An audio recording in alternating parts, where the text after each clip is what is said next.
Um, so we're searching for connections between Egypt and Ireland, Scotland. If we start with Egypt, as the saying goes, well, before that, it's interesting to note that the very first nation state to be created was Egypt. Every other country's had a few kings here and a few kings there. But the first country to create the whole area as a nation state was Egypt. And every other country around the world has copied that. So it's a claim for fame for Egypt that it's done that. The downside, some might not call it a downside. The downside for it, in my view, is that the rulers of Egypt, the kings and the pharaohs, created a royal monopoly, which means that they didn't have very much in the way of entrepreneurs and traders. Everything was by royal decree, and it was full of civil servants and scribes, and of course the dreaded taxation. Now, as the saying goes, Egypt is the Nile and the Nile is Egypt, and that meant that they were using the river Nile, of course, which is a river. A river, of course, is naturally calm. It's not prone to storms. But some bright Egyptian realized that by placing a palm frond in front of the boat, it would save a lot of rowing effort. And of course, Egypt's famous for textiles. And in fact, all historians agree that the sail was invented in Egypt, which is another claim to fame for Egypt. This is a picture that came off the walls of a tomb for an Egyptian treasurer, and it shows his river fleet. He had the travelling boats, yachts, sporting boats, all of course going up and down the river. Now the annual inundation of the Nile provided fresh soil for enough crops which could feed Egypt, but there were some things which Egypt needed which it couldn't get from within Egypt,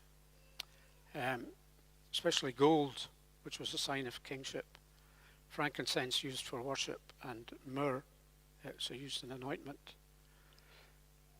So those are gold crystals, frankincense tree, which doesn't grow in Egypt, and a myrrh tree, which doesn't grow in Egypt.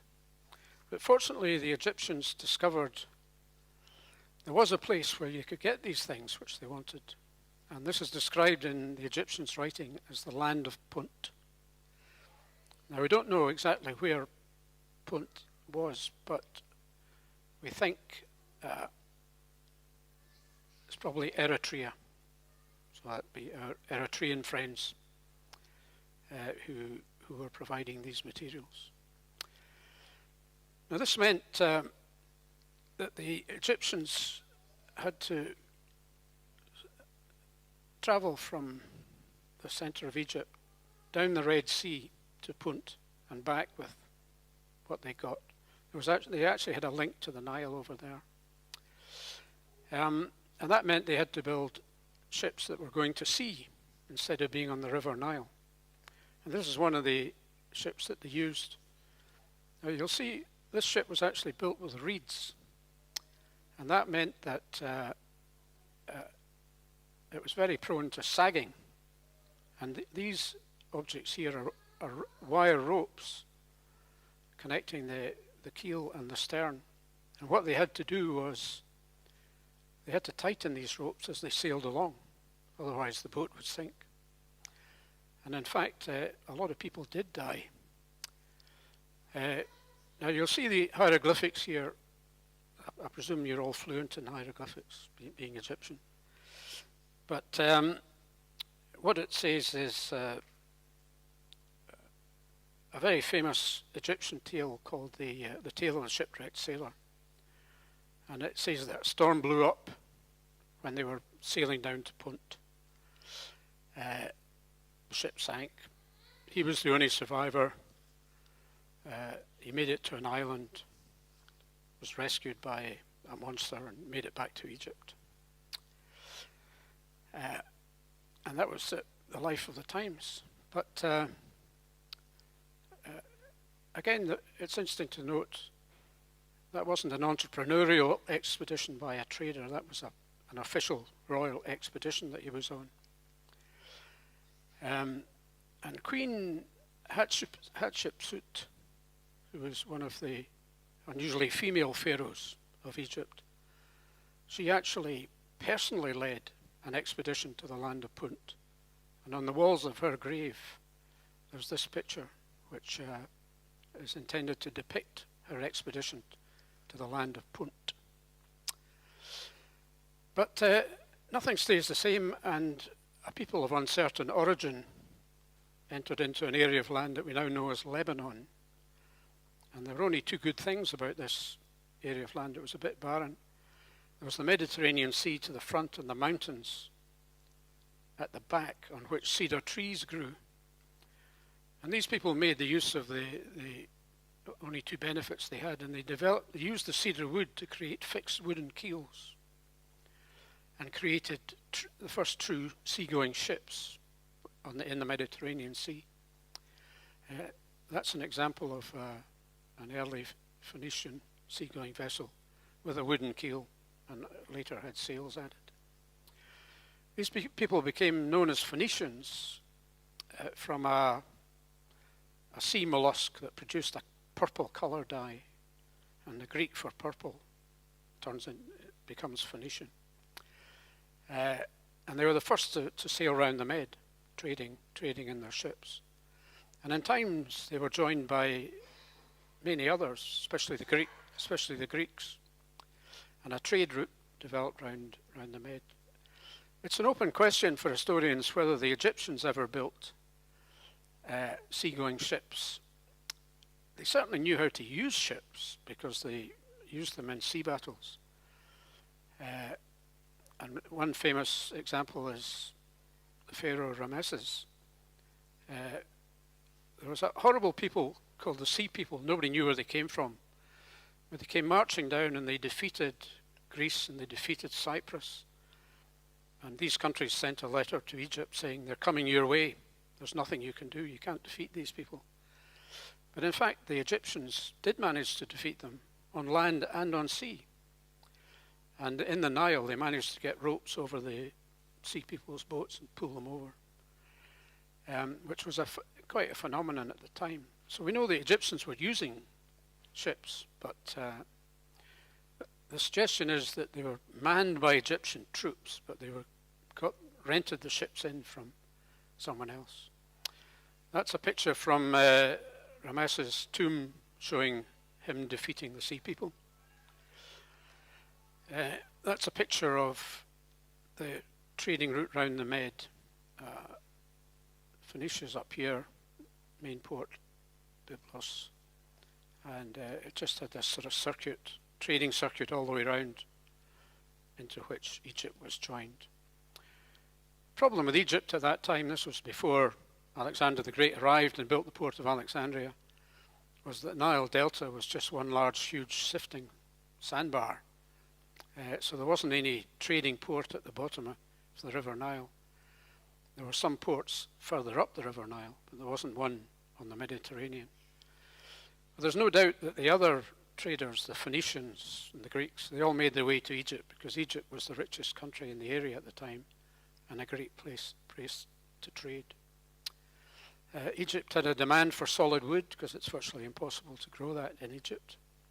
It used the wood for coffins, used the wood for river ships.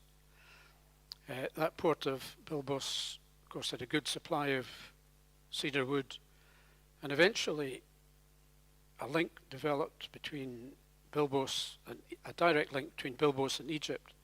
So that meant that they didn't have to go on the Red Sea anymore. Stuff from Punt was carried overland to Byblos and then shipped up to Egypt. And at one point, in fact, Egypt conquered Byblos and took it over. There's an example of a wooden coffin, example of a wooden ship used to convey pharaohs to the afterlife, as a matter of fact. There's an example of, you can see there wasn't a pier or anything. Ships just racked up on the beach. They put a little ladder down, a little plank to get on and off. And you can see the ubiquitous Egyptian weights and measures man and the scribes. There's probably a tax man down here. So that was how business was done. Now,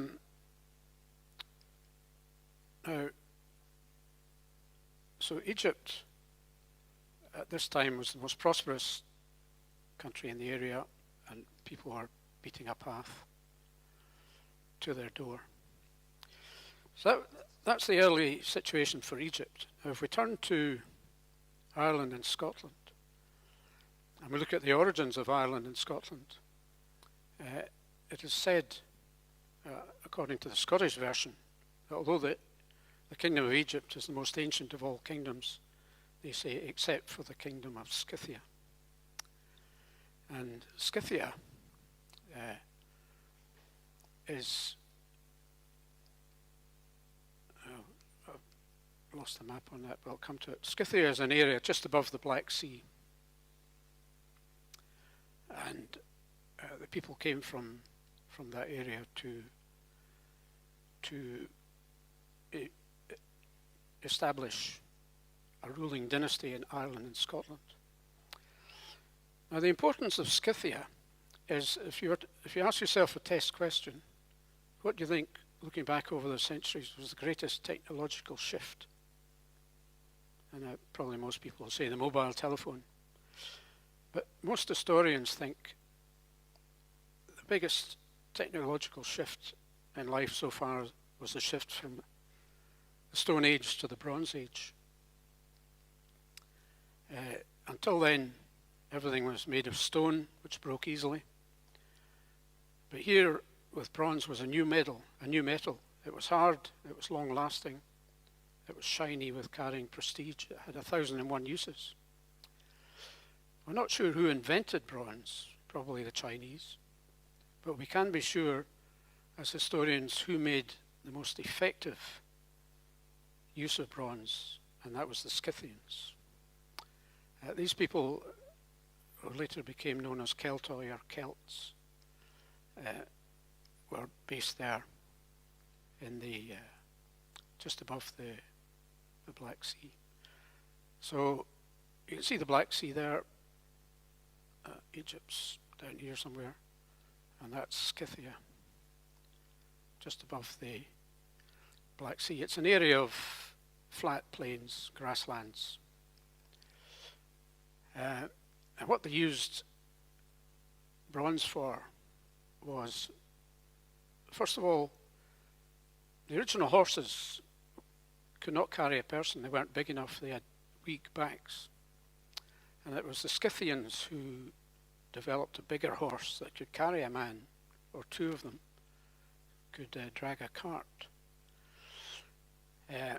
So they used those plains to develop horses and used horses, and they also used them to make bronze. They made agricultural implements, they made weapons, helmets and breastplates, desirable objects, jewellery, but most importantly, they were able to make the rims of the wheels of their carts longer lasting. Because what they did was they heated up the metal, put it round the wheel, and then when it cooled off, it shrank and gave you a durable wheel which didn't exist before. So that's what they were using in Egypt at the time, just a stone scraper like that to plough the ground for purposes of agriculture. And those were you find thousands of those if you go to any site. They kept breaking. That's a modern bronze plough, which actually, instead of scraping the ground, could dig into the ground, turn it over, make it much more productive. That's a bronze axe. Those are Scythian helmets worn by chieftains, made of bronze. Look very impressive as you're riding along. That's a grave in Scythia, and you can see the warrior was buried with his chariot. And in fact, they were so fearsome, that's rock art in various caves showing the fearsome war chariots. As I said, they managed to develop the horses. And they used the bronze up till then in order to guide a horse. You either had to tie a rope around its lip or around its neck. It wasn't very efficient. But bronze, you could get bronze bits into the horse and you could control the horse. And so they basically invented the first war chariots.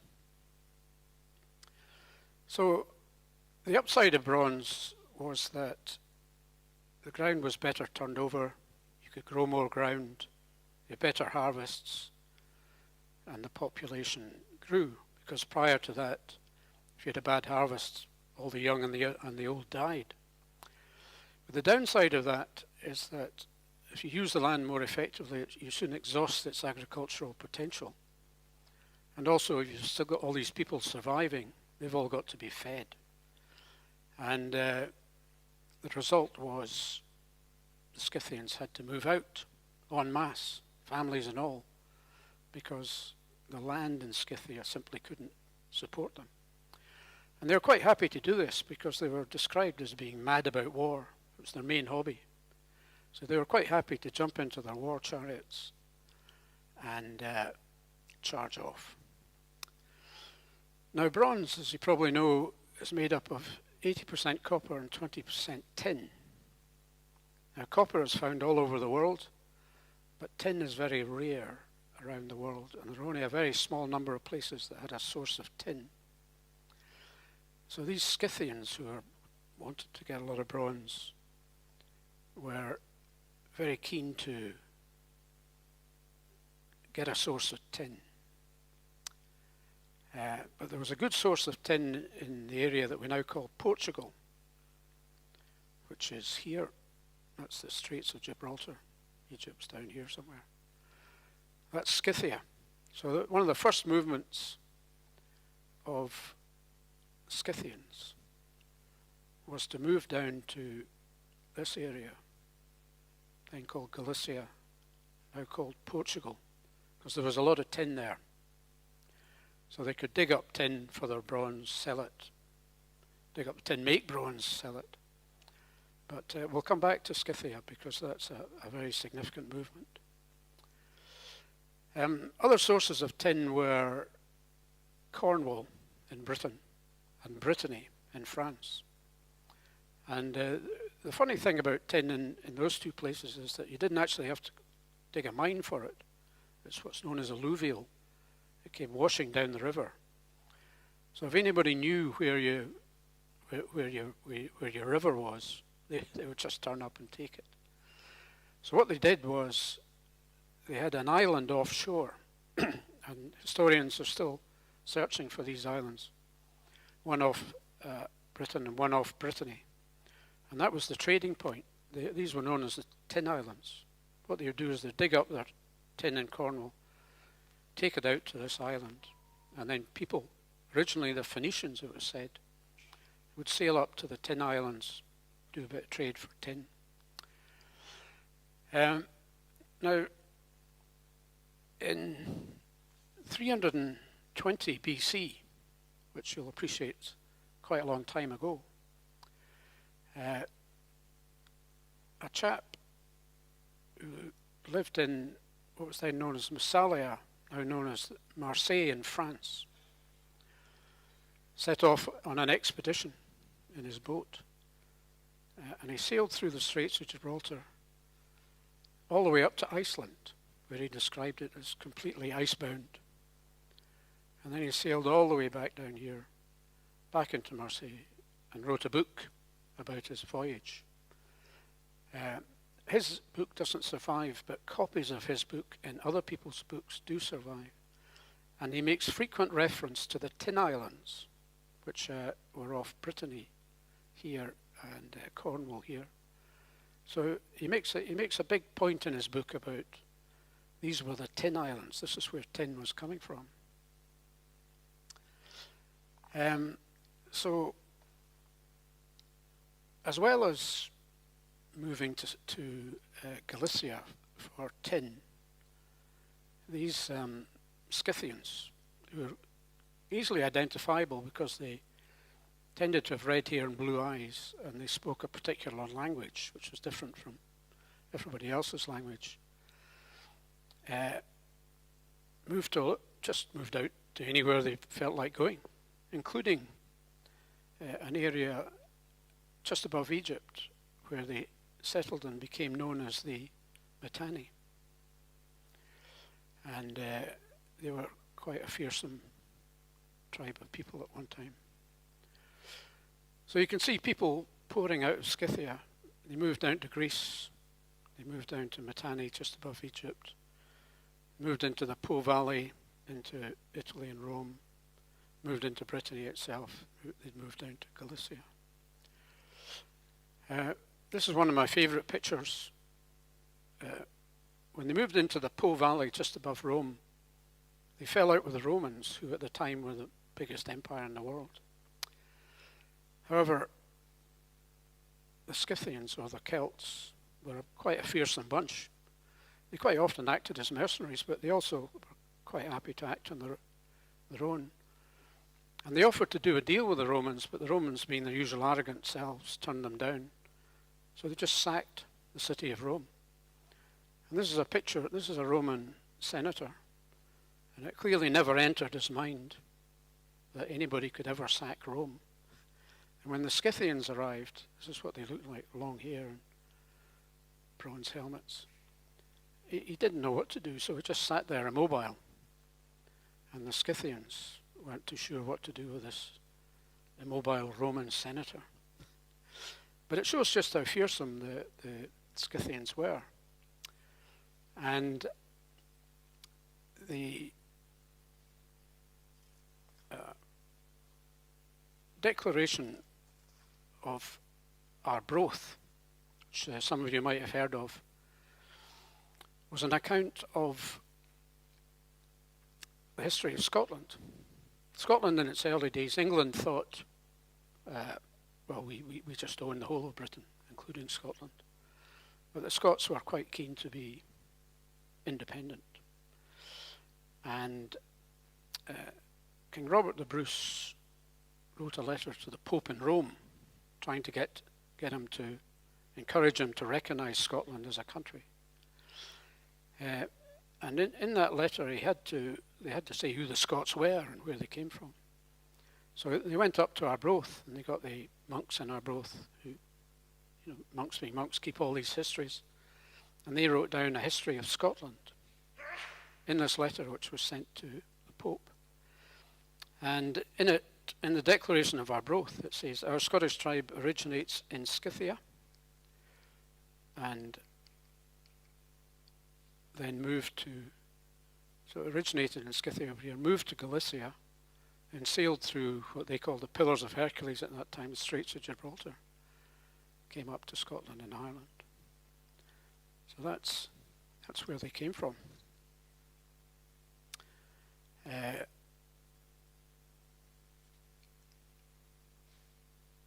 there's the Declaration of Arbroath. Our Scottish tribe originated in Scythia, moved to Galicia, and thus came to Scotland. A similar tradition in Ireland. Now, while all of this was going on, if we go back to Egypt, the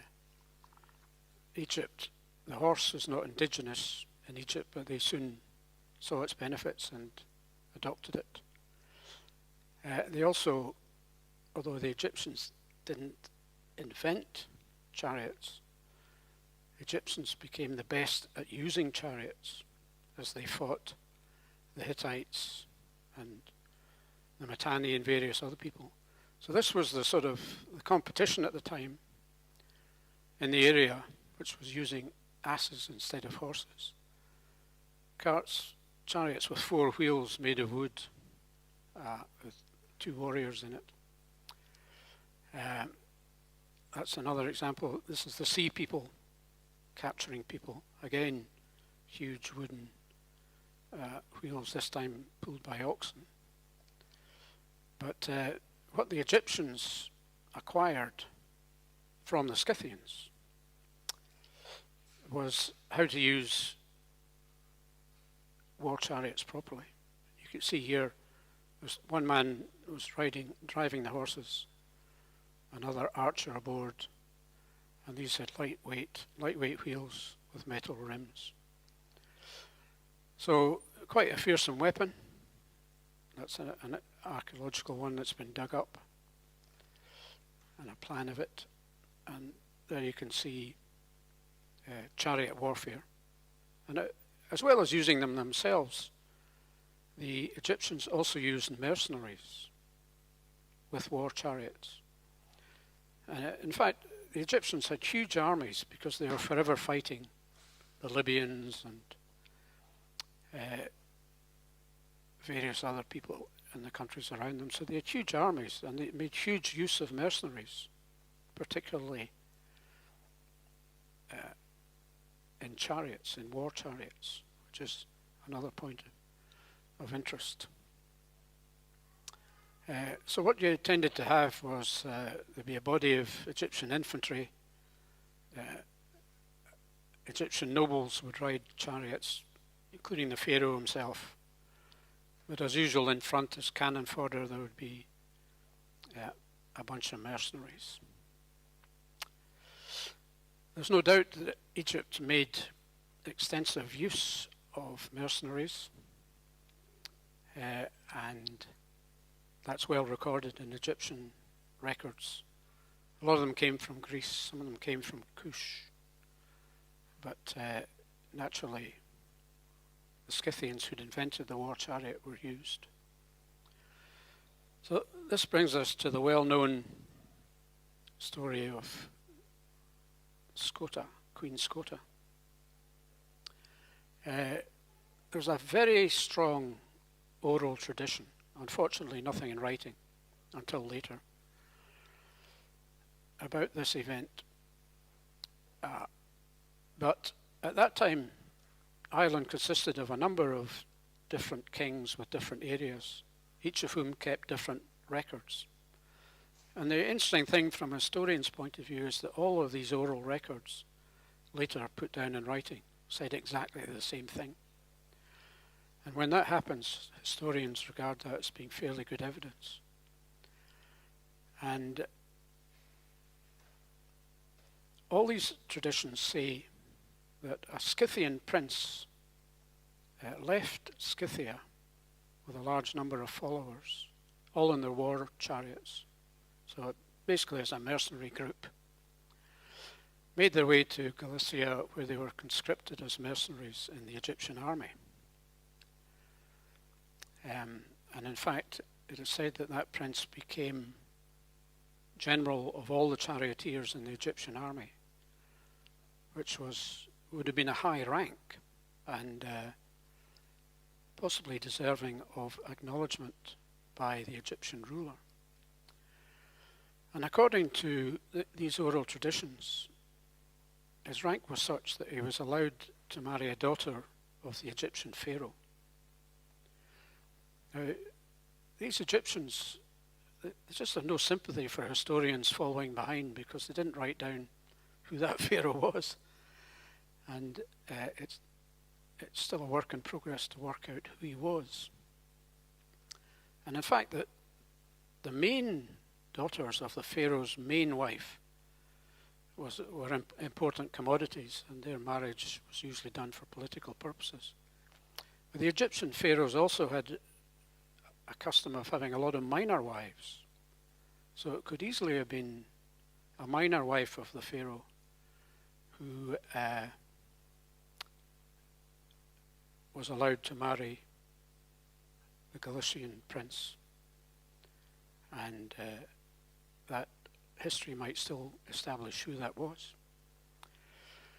Now, whatever happened in Egypt, and there are a number of areas which match with this, but things did not go well for Egypt. As you know, sometimes people took Egypt over. Some Libyans became pharaohs for a time, and various other people became pharaohs. And whatever happened, the oral tradition is that this particular Scythian prince, now married to the daughter of a pharaoh, was not going to be killed, but he was compelled to leave Egypt forever with his wife and all his followers and all his possessions. And oral tradition has it that one of his possessions, which they took with them, was an object known as Jacob's pillow. Now, Jacob, as you probably know, it's in the book of Genesis, chapter 28, 10.15. Jacob was originally a bit of a bad lad. He had cheated his elder twin out of his inheritance, and he was on the run to his uncle. And one night he had to spend the night in the desert. And when you're in camping anywhere, Scotland, Egypt, wherever, it's not a good idea to lie with your ear on the ground, because an earwig or a beetle will just crawl into your ear. So everybody used a pillow of some sort, and sometimes they just used a stone. And in this particular instance, Jacob, on the run, was using a stone as a pillow.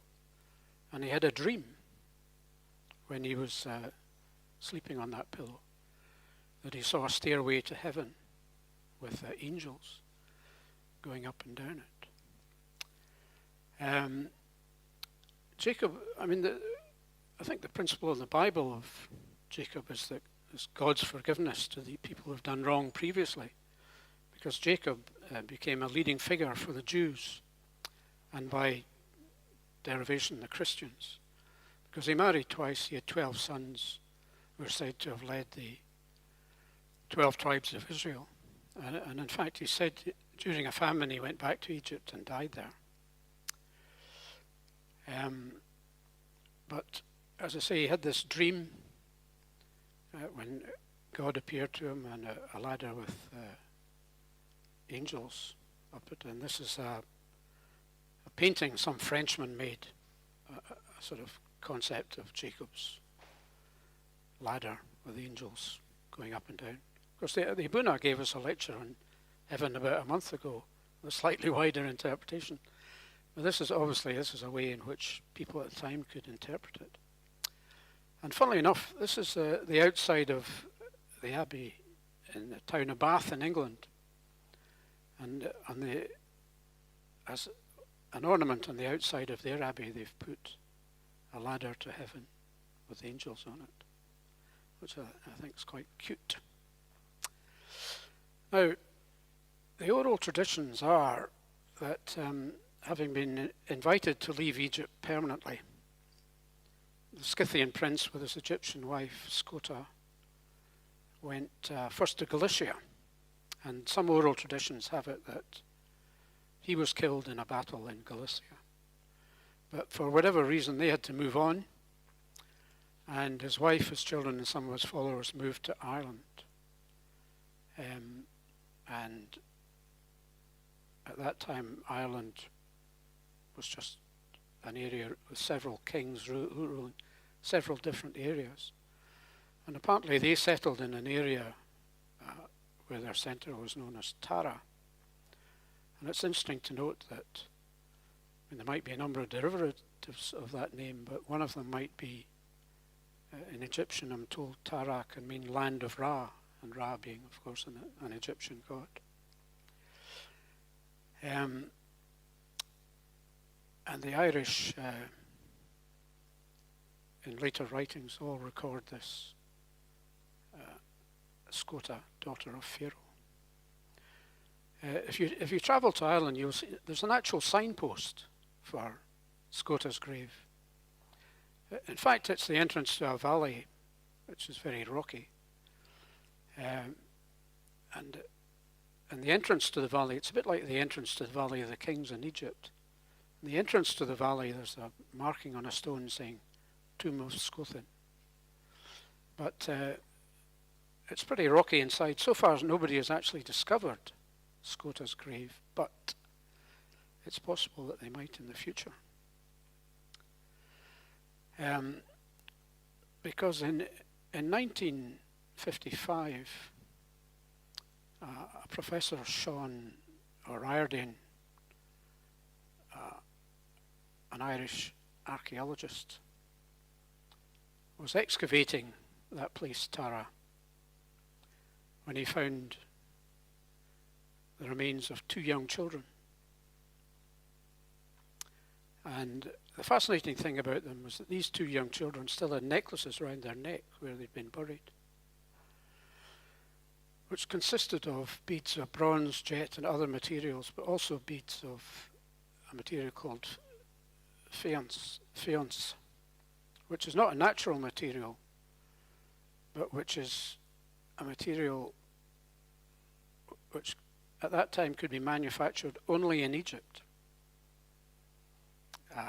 into a form of glass used as a bead. Now, from an historical point of view, it's possible those necklaces were traded, and they bought, the 2 children's parents bought them somewhere, and their travels gave them to the children, and they were buried there. But another possibility is that these 2 children might in fact be the descendants of Queen Scotia, who had come to Ireland. This is an example of some beads, necklaces found in Egypt. And this is what they dug up in Tara. And you can see that there's a pretty strong similarity between them. The Irish tradition is that Queen Scota herself died in battle in Ireland. And an Irish poet says, in yon cool glen beside the mound, close by the wave, which means the sea, felt Scota while pursuing the enemy across the hills.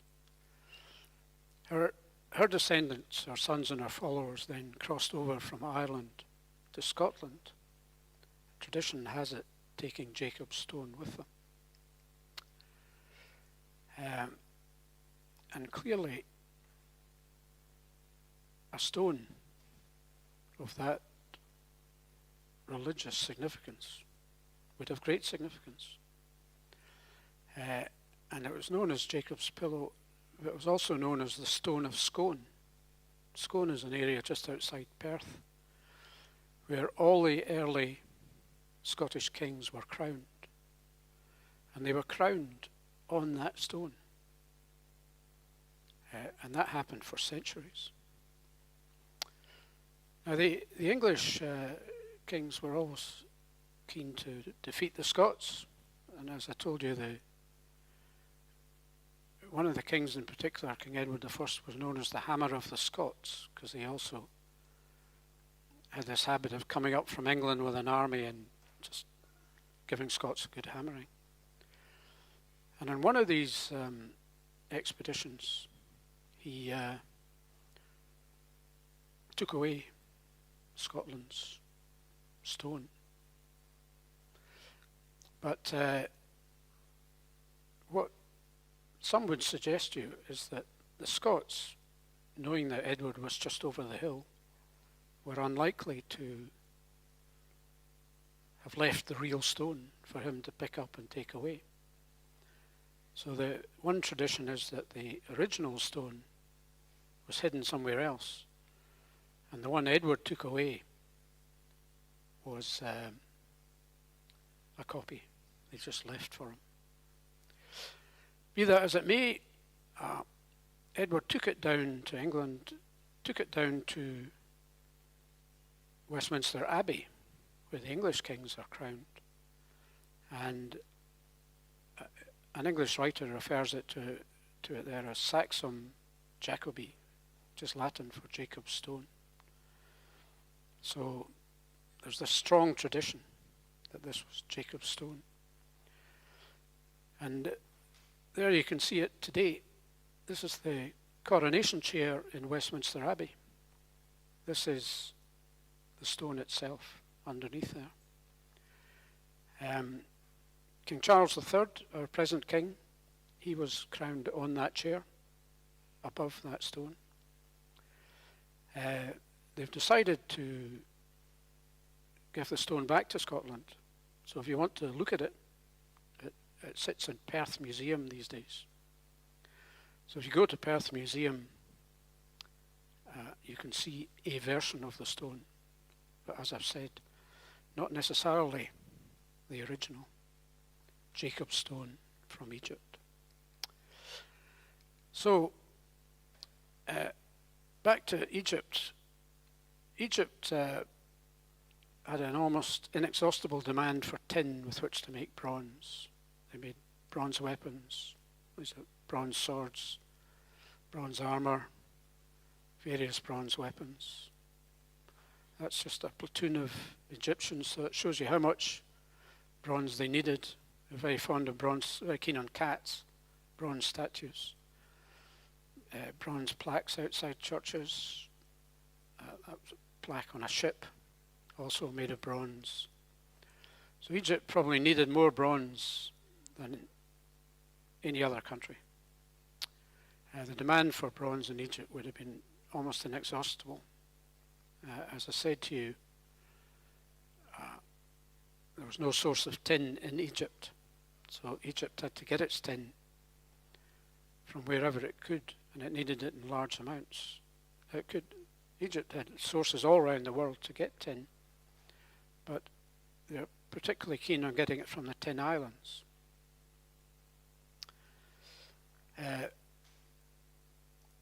So for centuries there's been this trading route from the Tin Islands, shipping tin to Egypt for them to make into bronze. But the next big thing to happen was the importance of salt. Salt is very important for the human diet, but also as a preservative in hot climates. But traditionally it was evaporated from salt water, which is a very slow process. But later salt was discovered in the ground, which could be dug out from a mine. And you can guess who discovered that. It was the Scythians again. So this area here is where the salt mines were. It was just above that vital Mediterranean port of Massalia or Marseille. So what you had here was a situation where to get to the Tin Islands for tin, it was no longer necessary to go that risky route on the Atlantic Ocean where you'd probably be shipwrecked. What they had now was a land route from the two Tin Islands. They came down the River Rhone to the port of Massalia, and then it could be shipped down to Egypt. So that trading route had existed for centuries and was a trading route which became extremely well known, used for centuries. And what's I'm suggesting here is that tin trading route, but it known for centuries, was a knowledge which the Coptic monks would later have used when they were going on their travels. So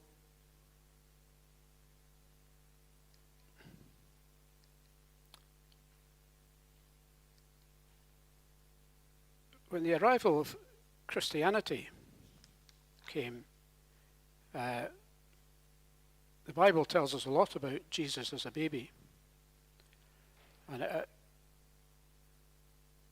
between the ages of, or after 30 when he began preaching as a young man. It doesn't tell us much about Jesus between the ages of 13 and 30.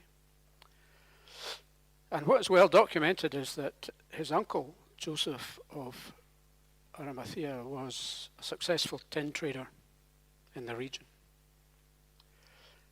possibly in Egypt. And there's a very strong oral tradition again that Joseph visited Britain for the purpose of trading in tin. In fact, 4 books have been written on that subject. And there's a lot of place names in Cornwall which refer to the Jewish tin trading centre and that sort of thing. A lot of oral names suggesting that he did, and some of the more fanciful people suggest he took his nephew, Jesus, on one of these trips. Although unfortunately there's no evidence of that. But they did some DNA testing on some of the trees around there, and they certainly came from Palestine. So, as we all know, there's no doubt that as Christianity was developed, it was the Eastern Church which saved it and developed it in its early years. Obviously that was primarily done with the Coptic Church in Alexandria, and later St. Anthony went out into the Egyptian desert and founded many of the monasteries populated by Coptic monks. Egypt, of course, was a Roman colony for much of this period, and quite a few Egyptians were conscripted into the Roman army. And one of them, a chap called Maurice, led a legion of 6,600 Egyptian troops into battle in the area that we now call Switzerland. Now the Roman emperor at that time was a pagan, and he said, let's have a pagan ceremony before battle. And Maurice and his men said, well, we're Christians, so we don't do pagan festivals. And the Roman army discipline at the time was, if they disobeyed, they killed every 10th soldier.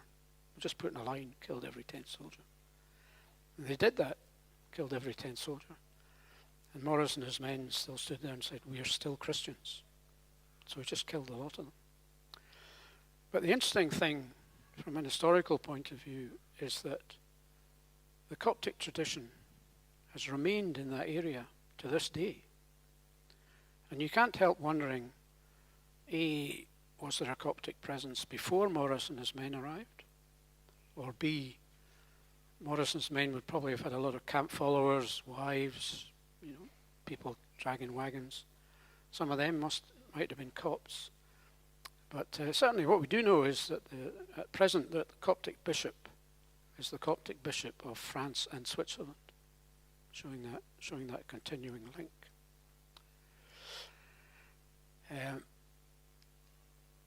Now the later movement of Coptic monks,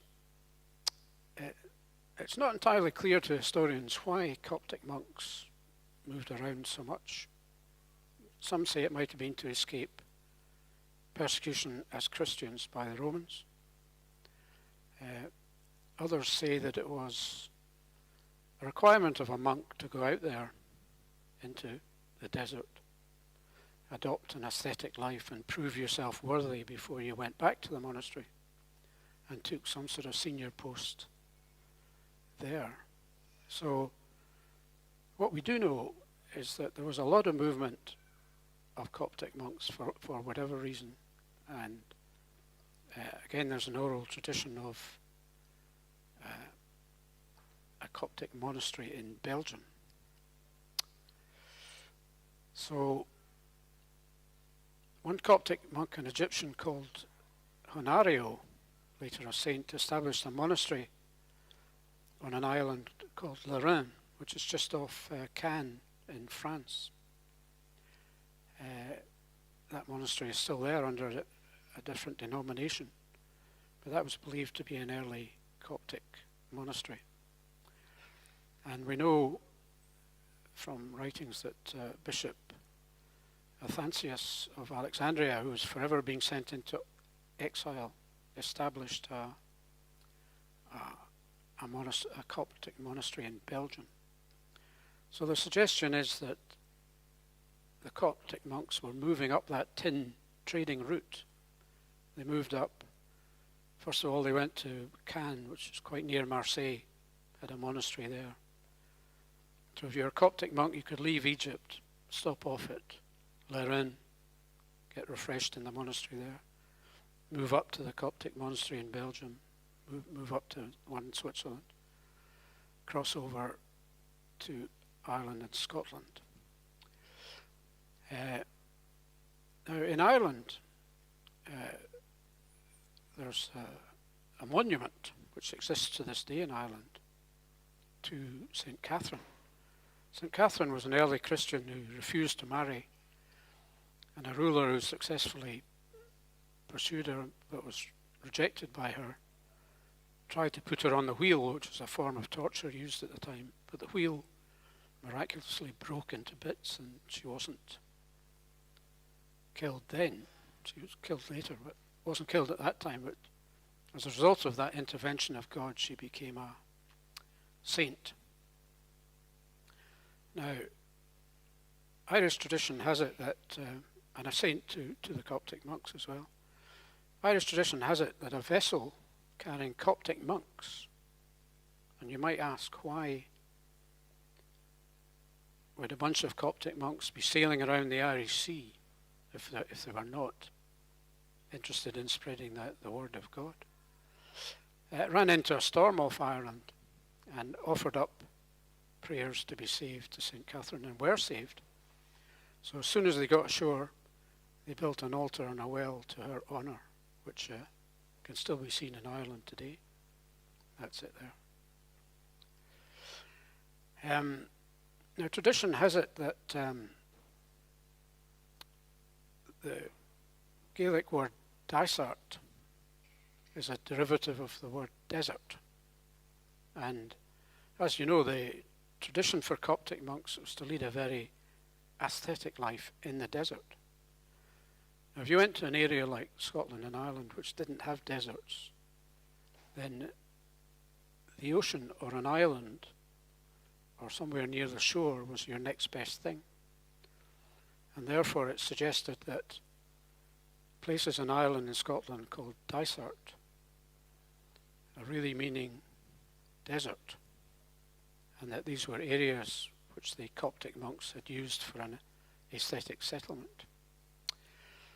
Now in Fife, there's a place called Dysart, and tradition that has it that 7 Coptic monks settled in the caves there before moving on and settling and dying in Ireland.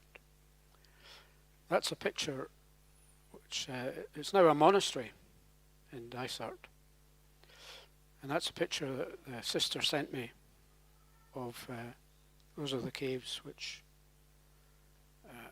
tradition has it the Coptic monks first lived in when they came to Scotland. And according to Abuna John, he believes that those same Coptic monks later went to Ireland, where there's an historical record of the graves of 7 Coptic monks in Ireland. And finally, for historians, bogs are great things, primarily because bogs exclude oxygen. So anything that falls into a bog, there have been a lot of bog skeletons and so on and forth. Anything that falls into a bog is beautifully preserved for centuries. We historians think bogs are great. Now recently, when they were digging a bog in Ireland, they dug up a rather odd object, and it turned out to be a Bible. Not just a Bible, but a leather-bound Bible, bound in a particular way that was only used by Egyptians. And to prove this, they did DNA testing on the leather, which conclusively proved that that leather came from Egypt.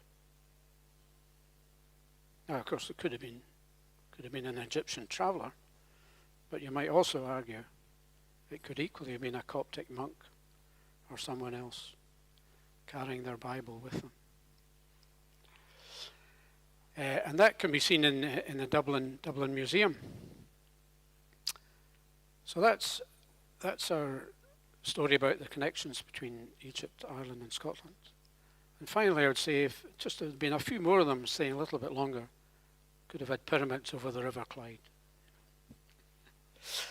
Thank you very much.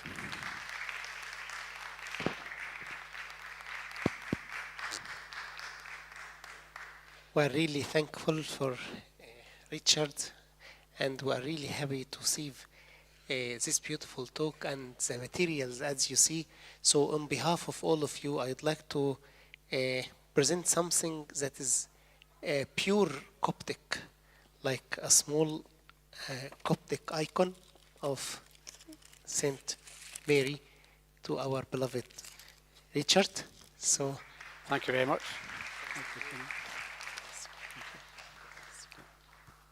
Any questions from the crowd? Any questions? Tina, and after that.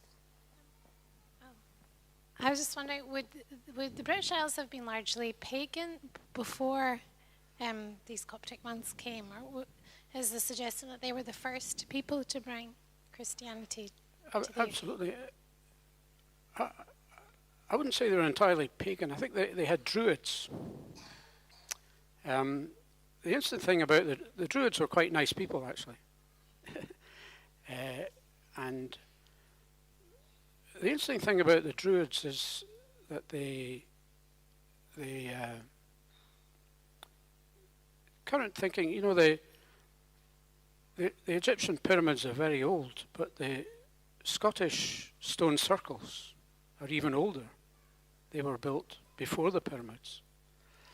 And it's generally reckoned that from recent excavations in Orkney, that the Druids were based in Orkney and spread south over the rest of Scotland. And in fact, that it was people from Orkney who built the Stonehenge monument. But they were not Christians, of course. So I would argue that the first Christians in Ireland were possibly, even probably, Coptic monks. Of course, the Irish can't see past St. Patrick.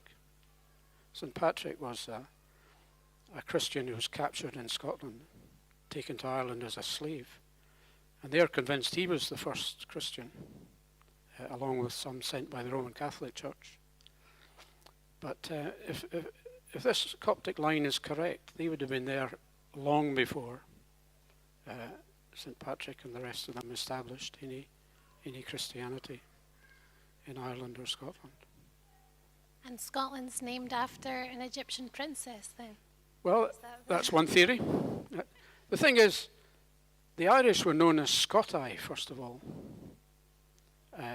And then they crossed from Ireland. It's just a short stretch of water. They crossed from Ireland to Argyll and founded a kingdom called Dalriata. And then they became known as the Scots. But there are people that argue that if you trace it back through the Scots in Dalriata to the Scotai in Ireland, and then to Queen Scota as the derivative of the tribal name. So some people would argue for that. There's nothing in writing, of course, but it's certainly a theory.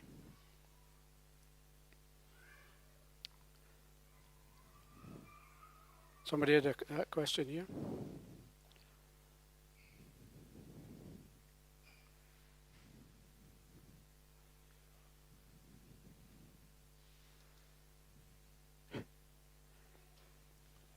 One of the last images there about the Bible that you argue, we're not arguing here, was Egyptian at origin, but it's written in Latin. I don't know much about it, but why would that be in Latin and not in Coptic, which apparently it is Egyptian?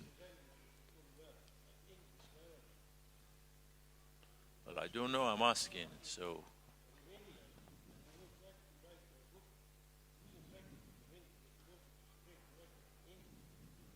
Well, incidentally, Romania was written in Cyrillic, because of the Russian influence. But well, Just a question. Because Yeah. you're an Okay. historian. The generally accepted answer to that is, as I said earlier, Egypt was a Roman province throughout the period. When Christianity arrived, it was a Roman province. It was a Roman province for centuries. So Latin became the language used. Now, Saint Jerome in the Coptic monasteries was the first to translate the Bible from Coptic into Latin. And he really opened the door for Christianity, because that meant those Latin Bibles were sent to France, England, Ireland, Britain, and allowed those people to understand the Bible for the first time. Because they didn't have it in English, or didn't have it in their language. Latin was truly the first Bible. And in fact, a lot of the early Scottish and Irish saints went to the Egyptian deserts because they felt they couldn't form their own centre unless they'd been to the Holy Land. But you couldn't go to Rome, which was full of vandals, you'd probably be killed. You couldn't go to Jerusalem, which was in a similar state. The only safe place you could go was the Egyptian desert. So they went there and studied the Coptic monastery methods, and then took them back to France, Ireland, and Scotland. But they did so using Latin as the common language between them.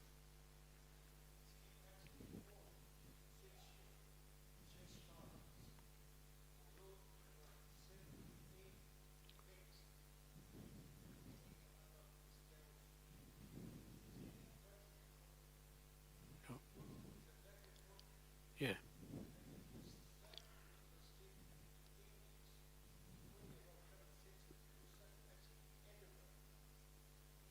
Yep.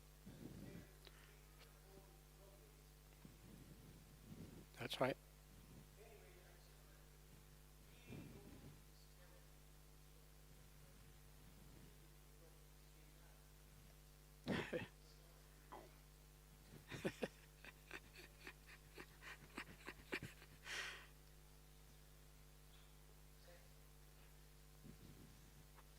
Any other questions? Well, thank you very much, Richard. That was very illuminating and very interesting. I am, like you, very interested in history. And I think knowing history really is let you know that what's going to be in the future. Now, there's a few things I really would like to comment, if you allow me. Well, first of all, the first government and the first wheel and chariots were in Sumer, in Mesopotamia, which is nearly 900 years before the Egyptian civilization. And with the all glory of the wonderful Egyptian civilizations, which I really very much admired, stories again and saying where again is nothing in written book, that the word Scotland came from the princess Scotia, which was nearly 1400 before Christ. That means 1,400 years before Christ. The name Scotland came from that Egyptian princess. That's very interesting. And as Samir said about the Coptic Church, when I explored the Coptic Church in Egypt, and I went to St. Mark Cathedral in Alexandria, I was amazed to see that the church was established on St. Mark was the first pope, and that church was established in 62 after Christ. So it was the third ancient church in history after Jerusalem and Antioch.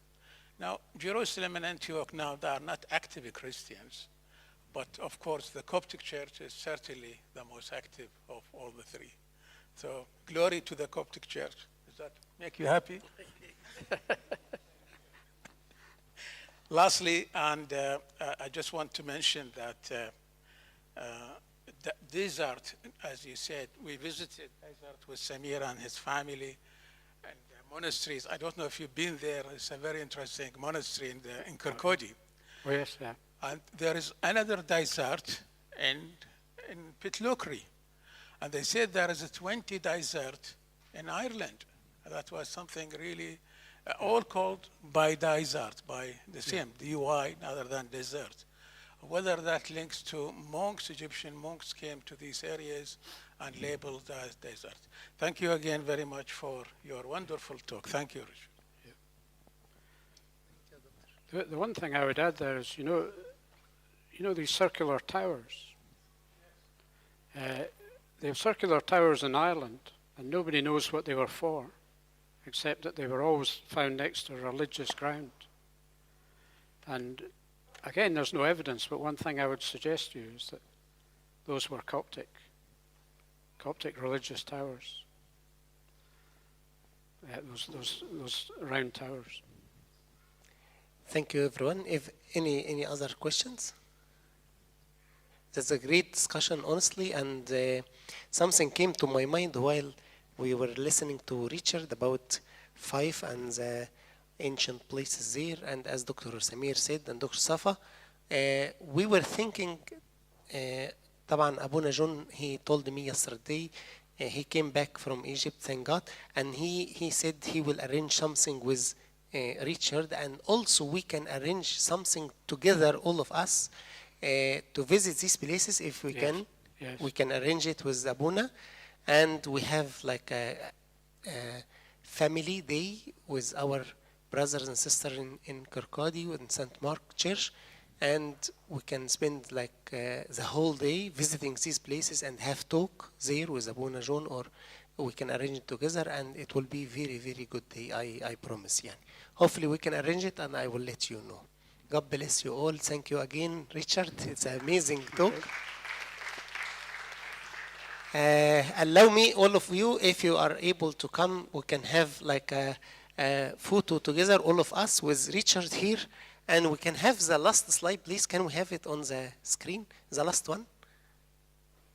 Yes.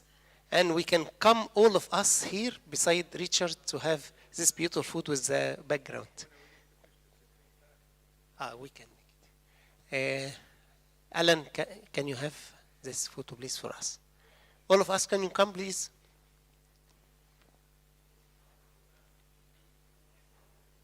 Yes. That's great. Amazing. Thank you. Come in the middle. Can you come, please, all of you?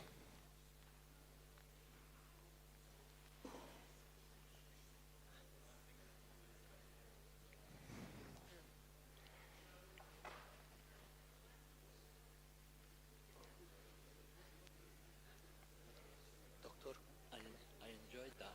Our friend. Yeah. He's very thankful Absolutely. today. I thought I'll look up my books tonight to give an explanation of why different bits are named. Yes, Yeah, the old books. Yeah. Aye, and it's a stone of Scone. Scone, that's right. Aye, no Scone. Not So, Robert is coming today from Perth. Maybe Bit Lochley. further Aye, than well, no. further than Perth. Oh, yes, Yeah. So it's Yeah. and No, anything you find, I'd be very interested to. Aye. Yeah.